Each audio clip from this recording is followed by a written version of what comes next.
So we don't need to look at that, right? To me. Look at you. Yeah. I think telecom application developers are important for the telecom industry because they will provide the source of innovation and the source of new services that are going to be useful for the customers of the telecom operators. At the moment, telecom operators worldwide are looking for new opportunities as their traditional businesses diminish in both in revenue and in demand.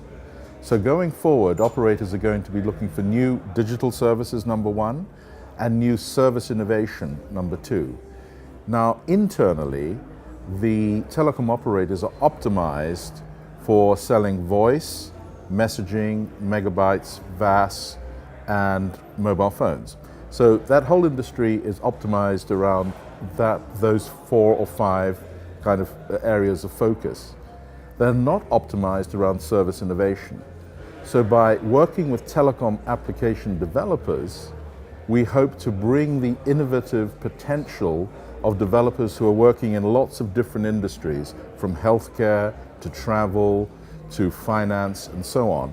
They're solving real business problems, real business needs, and those service innovations can be brought to local markets by Huawei, working in partnership with telecom application developers.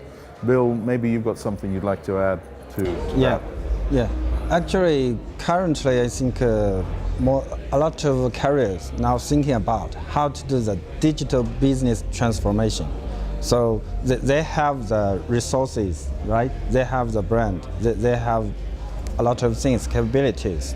But I think they cannot do everything by themselves. So it's better they can build one stage, ask different partners come here to dance. So the application developers are very, very important for them. So the question is, why are telecom application developers important for our business? Well, if you look at where Huawei's strengths are, we have a presence and we are doing business with over 160 operators around the world. So we have a presence in every network. And we have an opportunity with our platform and with our hosting business to aggregate multiple platform providers and multiple service providers and developers and applications, to aggregate those together on our hosting platform and on our SDP and bring them to our operator customers in many local markets around the world.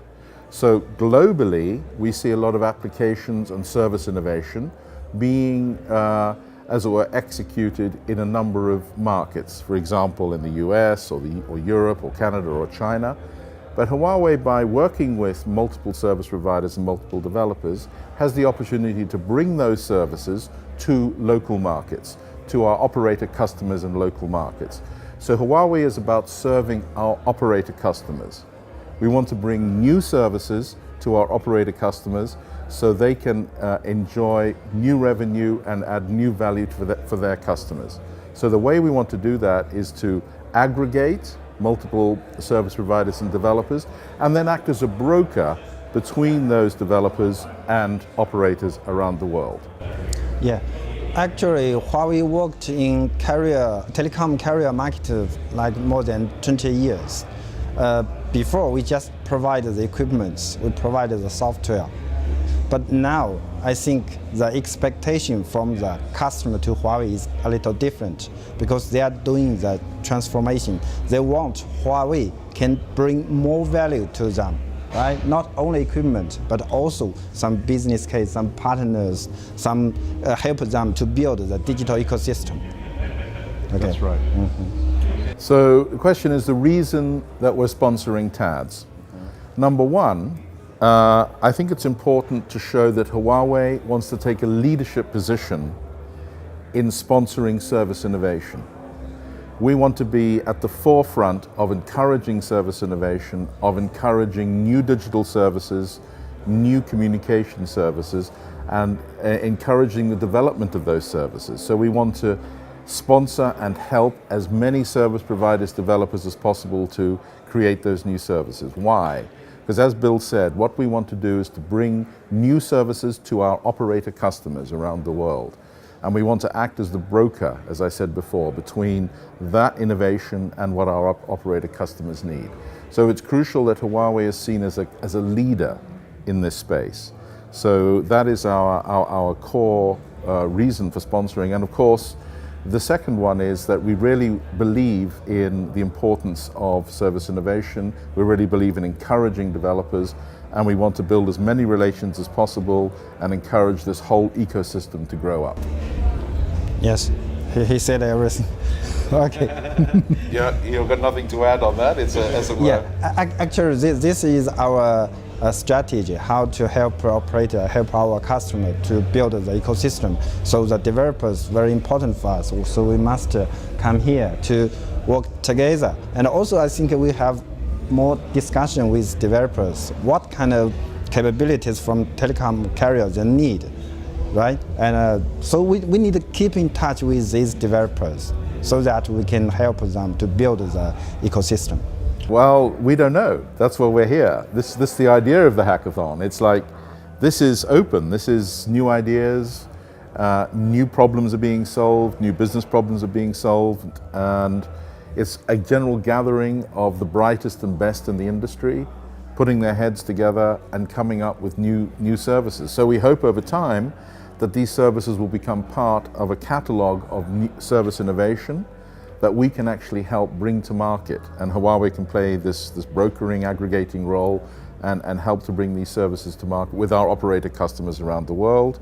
And we hope to build strong partnerships with developers and developer platforms. Yeah, so for me, like this morning I heard already talked with some partners, some developers. In this area, after the carrier opens their capability, it can be successful or not. Currently, I think nobody can give the conclusion. So we need to discuss, we need to practice, then we need to improve. So I think what I want to see here, firstly, currently, what kind of applications have already developed and what's the situation in the market. Secondly, what kind of capabilities the developer wants. So this is my job. I need to give a better platform to them to use it. Yeah, so that's what I want to see. The firstly, what kind of application can be successful, then what kind of capabilities, what kind of APIs they need.